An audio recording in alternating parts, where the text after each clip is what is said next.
자, 이제 최일마의 뒤집기 가겠습니다. 알파경제 김종효 이사 오늘 월요일도 자리하셨고요. 그다음에 IBK 분당 지점 정경민 팀장도 나와 있습니다. 어서 오십시오. 안녕하십니까. 네. 자, 오늘 뒤집기 주제가 재계, 국내에 5년간 800조 원 투자. 주말에 이제 이재명 대통령과 그룹 총수들이 만남이 있었고 거기서 나온 기사 내용들인 것 같은데요. 내용 파악이 어떻게 되는지 좀 정리겠어요? 일단 핵심은 그동안 이제 미국 쪽에 공장 늘리고 미국과 관련된 얘기가 다 집중되다 보니까 한국 제조업은 공동화되는 게 아니냐라는 그런 우려가 있었는데 의도적으로 대통령실에서든 아니면 뭐 기업 입장에서든 팩트시트가 완성되기 이전까지는 제가 보기에 이미 뭐 투자 계획은 다 완성되어 있었던 것 같은데 발표만 늦추고 있었던 게 아닌가. 그리고 미국과 관련된 관세 협상이 마무리되고 팩트시트가 발표되니까 뭐 보란 듯이 국내에도 한다라는 그런 얘기가 나왔다 이렇게 봐야 될 것 같습니다. 통상적으로 반도체 기업들이 몇십조 단위의 투자를 하고 있기 때문에 이번에 금액은 일단 뭐 투자는 당연한 건데 이번에 금액은 그걸 고려한다고 하더라도 생각보다 꽤 높은 금액이라는 거죠. 예를 들어서 뭐 삼성전자 기준으로는 연간 90조씩 투자한다라고 하는 거니까 네. 이건 뭐 엄청난 금액이라고 봐야 될 것 같고요. 그다음에 세부적으로 따져봤을 때 뭐 현대차 같은 경우에는 관세와 관련된 손실 부분 1차 벤더 회사에게 메꿔준다고 하는 등 굉장히 좀 다양한 내용이 나왔다라는 관점에서 일단 뭐 긍정적 부분이 있고요. 현대차 같은 경우에는 이렇게도 이해해 볼 수 있죠. 현대차의 자동차 생산이 자꾸 인도, 미국 이런 쪽으로 넘어간다는 거 우려하고 있지 않습니까? 그랬더니 현대차가 이번에 발표한 것은 로보틱스의 대량 생산, 로보틱스 파운드리와 관련된 얘기를 했단 말이죠. 네. 그러면 남아도는 자동차 공장에 앞으로 로봇 같은 것들을 만들 수 있다면은 노조의 반대를 무릅쓰고 현지화 생산에 좀 더 주력할 수 있는 그런 근거를 마련할 수도 있고, 그다음에 이제 국내에 뭐 코스닥에 뭐 로봇주라고 해서 시총 몇 조 넘는 그런 종목군들이 꽤 많은데 대량 생산이 가능한 종목은 많지 않은 걸로 보이거든요. 그러니까 그런 차원에서 현대차라고 하는 기업의 그룹의 새로운 밸류에이션 모멘텀이 될 수 있다는 측면에서 보면 저는 뭐 이번에 굉장히 좀 눈에 띄는 그런 내용이 많았다. 그래서 단순하게 숫자 800조에 집중하시기보다는 어디에 왜 투자하는지에 대한 중점적인 관점을 우리가 둘 필요가 있겠고, 반도체 쪽에 있어서는 가장 이제 눈에 띄는 건 용인 팹이죠. 네. 용인 팹이 그동안 뭐 되느냐 마느냐 말도 많았고 물은 어디서 전력은 어디서 이런 얘기가 계속 있었잖아요. 근데 얼마 전에 그 뭐 삼성 그 임원을 만난 자리에서 얘기 들었던 건 P5, P4는 당연한 거고 네. 결국 용인으로도 갈 수밖에 없다. 이런 얘기를 하고 있더라고요. 다만 이제 인프라 구축이 얼마나 빨리 될 거냐 정도의 차이일 뿐. 그래서 반도체 쪽에 있어서는 용인 팹이라고 하는 새로운 지역으로서의 어떤 이 투자 증가.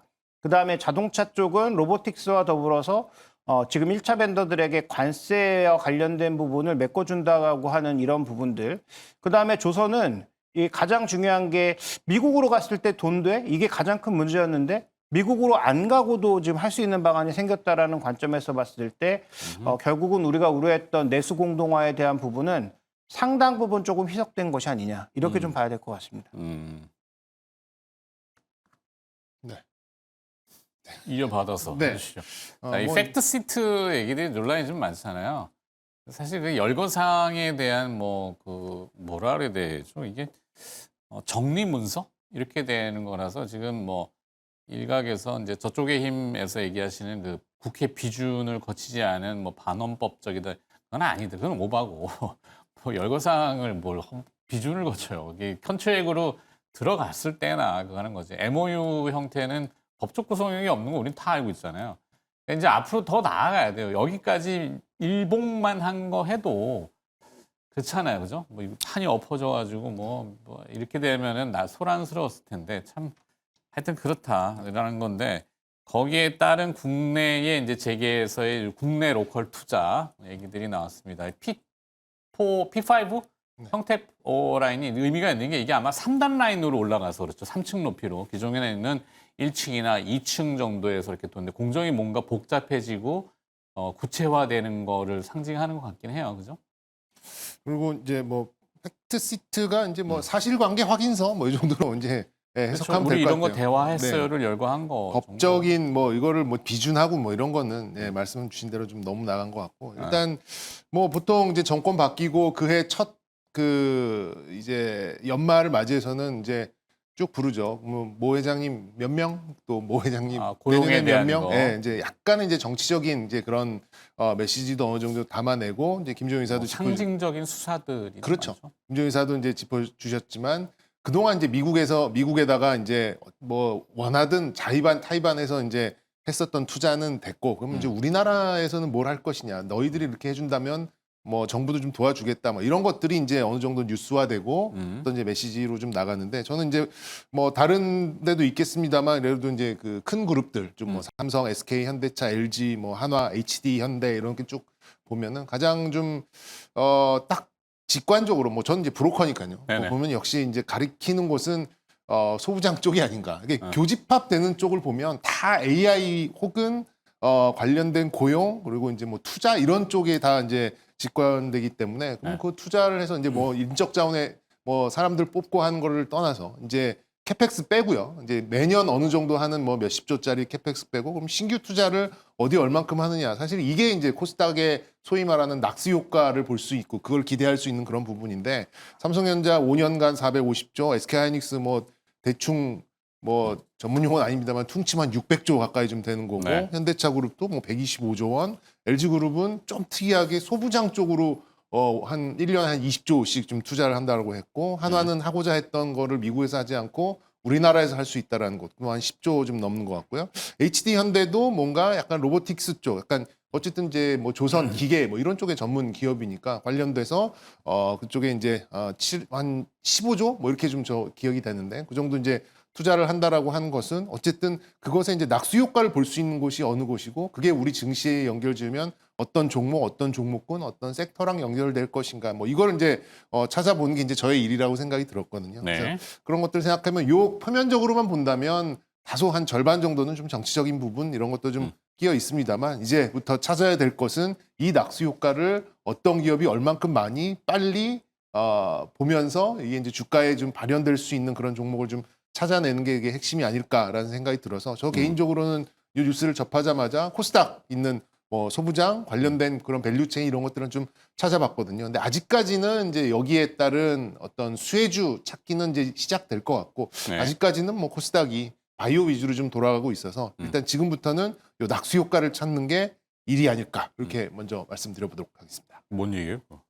그냥 찾아보겠다는 거죠. 네. 찾고 있고요. 네. 네. 사실 왜 만났겠어요? 총수들을 만나서 제가 보는 입장에서는 자 주머니에 달러 있는 거 좀 풉시다. 그게 이제 자꾸 지금 달러가 쟁여놨던 거 아니에요. 반도체 잘 팔아가지고 돈 벌어 왔는데 어디 있는 거야? 뭐 외환 계정에 있어요. 그리고 또 왜? 미국에서 투자를 해야 된다는데 또 환전해야 되잖아요. 그게 싫으니까 이제 쟁여놨단 말이에요. 달러를. 그런데 이제 이재명 대통령이 자 이제 미국 거는 대충 아웃라인 나왔죠. 국내도 이제 해야 되지 않겠습니까? 명분도 있고 그렇잖아. 그죠? 그러니까 달러 좀 풉시다. 환율도 지금 계속 올라가서 불편해 죽겠는데 달러를 풀자라는 게 아닐까. 그게 풀면서 뭐 하겠어? 장비 삽시다. 장비. 고용도 좀 늘리고 이러지 않겠어요? 제가 생각하기엔 그거 같은데. 통찰력이 그리고- 대단하시네요. 아니, 그리고 당연하지. 그 원화 관련된 그 매입 수요가 올라가면은 네. 달러 팔고 매입 수요가 올라가면은 지금 상대적으로 굉장히 원화가 약해진 약세는 뭐 여러 가지 요인이 있습니다만 뭐 사학개미 얘기들 많이 하시고. 서학개미뿐만 아니라 지금 말씀하셨던 그 기업들의 홀딩 수요가 분명히 있었던 거잖아요. 그렇죠. 그러니까 그걸 좀 풀어주면 네. 환율도 제가 보기엔 대거 움직일 수 있어서 너무 급격하게 가는 것도 안 좋아요. 왜냐하면 그럴 수도 환율은- 없죠. 그렇죠. 네. 이 레인지가 커져 버리면은 대응이 안 되잖아요. 결제를 어느 타이밍에 해줘야 돼. 수입하는 업체들은 그러면 이제 1,450원에 해줘야 돼. 60원, 70원에 잡. 이게 헷갈리니까 서서히 이제 다운그레이드를 좀 시키는 게 필요하잖아요. 지금. 그러니까 우리가 미국이랑 지금 그 200억 달러라고 하는 헤드라인을 그 가이드라인을 걸었으니까 그렇죠, 그렇죠. 200억 그러면 초과는 기업들이 없잖아. 예를 들어서 반대로 토해내는 그 홀딩 수요도 아마 그 정도 레벨에 맞춰서 되지 않을까라고 봐야 될 것 같습니다. 그래서 네. 기본적으로 이제 정부가 운용하는 그 미국 채권에서 얻을 수 있는 이자 수익이 200억 달러 안 될 거예요. 네. 그러니까 아마 한 100억 달러 정도 내외 된다면은 나머지 100억 달러를 채우는 건 지금 가지고 있는 기업들의 홀딩 수요를 메꾸면은 그러면 달러 수요 공급이 어느 정도는 맞으니까 아마도 이제 그런 부분에 애기가 되지 않았을까도 추정해 볼 수 있습니다. 그렇겠죠.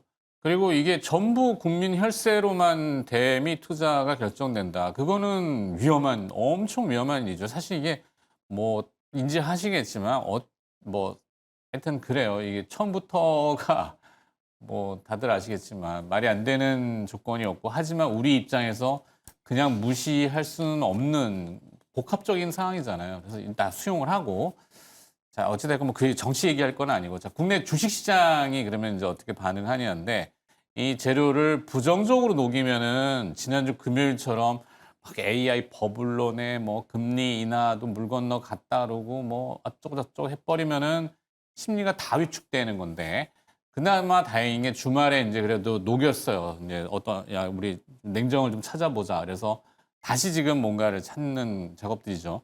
제가 봤을 때는 다시 갈 수 있을 것 같아요. 그리고 긍정을 우리 또 잡아야 되니까.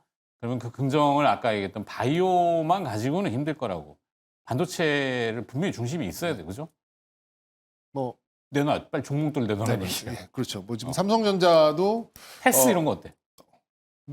그 김이 너무 세버리잖아요. 그렇게 왜? 뭐 종목을 이렇게 쭉 풀어. 아니, 우리 이렇게. 시간 없어 죽겠는데. 아 그래. 예. 어디 빙빙 둘러가요? 삼성전자도 지금 메모리 가격 좀 올라가니까 뭐 지금 물 들어왔죠. 지금 놓져야 되니까. 근데 네네네. 그동안은 이 생산 라인을 확장하는데 한계가 있었잖아요. 뭐 네. 이렇게 특히나 이제 레거시 반도체에 대해서 낸드와 뭐 디램 이런 쪽에 뭐 지금 HBM 뭐 파운드리 이런 쪽에 신사업 이런 쪽에 계속 집중을 하기 때문에 기존에 있었던 라인이 굉장히 한정적일 수밖에 없었죠. 그래서 기존 있었던 라인들을 계속 돌리다 보니까 오르는 소부장은 부품밖에 없었습니다. 부품의 대표적인 섹터는 기판이죠. 그래서 네. 기판 관련된 종목들만 3분기 실적 좋고 뭐 4분기에 지금 컨센서스 계속 올라가고 있고 뭐 오늘도 뭐 물론 이제 다른 계열입니다만 두산이나 이수페타시스, 대덕전자 이런 종목 뭐 이렇게 부품주들만 올라가는데 아쉬운 부분이 이제 소재, 장비 이런 쪽에 어떤 발주가 상당히 좀 늦춰졌다라는 점이에요. 그래서 뭐 결론적으로는 저는 시가총액 100위권 안에 있는 조금 더 좁히면 50위권 안에 있는 이 종목이 어떤 장비 기업이고 소재 기업인지 아는 종목으로 압축을 하자. 그것도 좀 헷갈리신다라고 하면 저는 그냥 반도체 소부장 ETF를 사용하셔도 저는 괜찮다라고 좀 생각이 드는데요. 네. 일단은 지금 현재 약간의 이제 설비 투자가 늘려갈 수 있는 이제 그런 가능성이 있습니다만 예전만큼 늘리기는 좀 쉽지 않을 거예요. 워낙 신사업이 좀 많다 보니까 그렇게 보다 보니까 발주가 좀 늦어진 부분도 있고 뭐 반도체 원투 펀치가 저렇게 치고 나가면 그래서 낙수 효과는 좀 보지 않았을까라고 생각을 했는데 3분기 실적 그 소재와 장비주들 굉장히 안 좋게 나왔거든요. 저는 네. 이제 이게 좀 실적 그 인식에 시간차가 좀 존재한 게 아닌가 생각이 들어서 4분기 내년 1분기에는 캐펙스 투자도 있고 어느 정도 좀 발주도 나가면서 우리의 눈높이를 좀 충족해 나가는 약간 그런 부분이 있고요. 예전만큼 이제 글쎄요. 아주 그냥 한 번에 그냥 발주가 쭉 나가기는 좀 어렵겠습니다만 지금 이제 삼성전자도 그렇고 SK하이닉스도 그렇고 그러니까 후 발주가 좀 나오는 상황이죠. 처음에는 이제 그러니까 발주를 해놓고 후 증설이 되는 이제 그런 상황이다 보니까 신뢰도가 굉장히 좀 높아질 수 있습니다. 그래서 저는 뭐 저 다 아는 종목 저렇게 많이 올라온 종목을 뭐 굳이 이렇게 신선하지 않은데라고 앵커께서 또 말씀하실 수 있겠습니다만 저는 시가총액 50위권 안에 들어있는 소재나 장비 쪽이 이제 좀 힘을 낼 가능성이 좀 있지 않을까 좀 생각이 들어요. 그런 면에서 뭐 테스는 뭐 100위권 정도 좀 볼 수는 있겠습니다만 원익 IP 테스 뭐 같이 가는 종목이니까요. 네. 뭐 그쪽도 좀 괜찮아 보이고 이오 테크닉스 바닥에서 많이 올라왔습니다만 뭐 전 더 올라갈 뭐 여력은 충분히 있다라고 좀 보고요. 이오는 모르겠어요. 이오는 HBM이랑 관계 없는데 지금은. 지금 근데 뭐 저는 레거시 시작은- 말씀드린. 네네네. 그리고 이제 소재 쪽도 뭐 솔브레인이나 또 코스피 쪽으로 가면은 한솔 쪽도 그러니까 기존에 있었던 예전에 누구나 알고 있는 이제 그런 밸류 체인들이 이제 좀 힘을 낼 가능성이 좀 있어 보이니까 저는 뭐 결론을 드리자면 코스닥의 시가총액 한 50위권 안에 들어있는 소재나 장비 혹은 그게 좀 힘드신 분은 차라리 ETF를 이용하시는 것도 저는 뭐 충분히 뭐 섭섭치 않은 수익률을 안겨줄 것 같다 이렇게 좀 결론 드리겠습니다. 이게 이제 그 P5가 상징하는 바 선단 공정에 대한 그 부각도도 물론 지금은 이제 오사트, 후공정, 본딩 뭐 이쪽에 굉장히 핫했죠. 거기는 계속 진화하는 것 같고 선단 공정도 뭐냐면 이제 국내 주문형 반도체 ASIC이 또 전 세계적으로 지금 핫하잖아요. 그러면 이 주문형 반도체라는 개념을 봤을 때 디자인 하우스들은 좀 어때요? 물론 요즘 뭐 속된 말로 손가락만 빨고 있는지는 잘 모르겠습니다만 뭐 가온 칩스 또 뭐 AD 칩스 이런데 그러니까 저도 그 부분 봐야 된다고 생각하는데 저는 뭐 디자인 하우스와 더불어서 AG 랜드구나. AD 네. 칩스 랜드. 프로세스 케미칼 이런 쪽 계속 봐야 된다고 생각하는데 근데 중요한 건 디자인 하우스 중에서 우리나라가 정말 글로벌리하게 경쟁력을 가질 수 있는 디자인 하우스가 있는가에 대해서는 굉장히 좀 궁금합니다. 그래서 앞으로 에이직 수요는 반드시 늘어날 거고 그것 때문에 뭐 브로드컴이나 이런 기업들 계속 부각받고 있는데 네. 말씀하신 뭐 가온 칩스라든지 이런 기업들이 정말 의미 있는 디자인 하우스인가?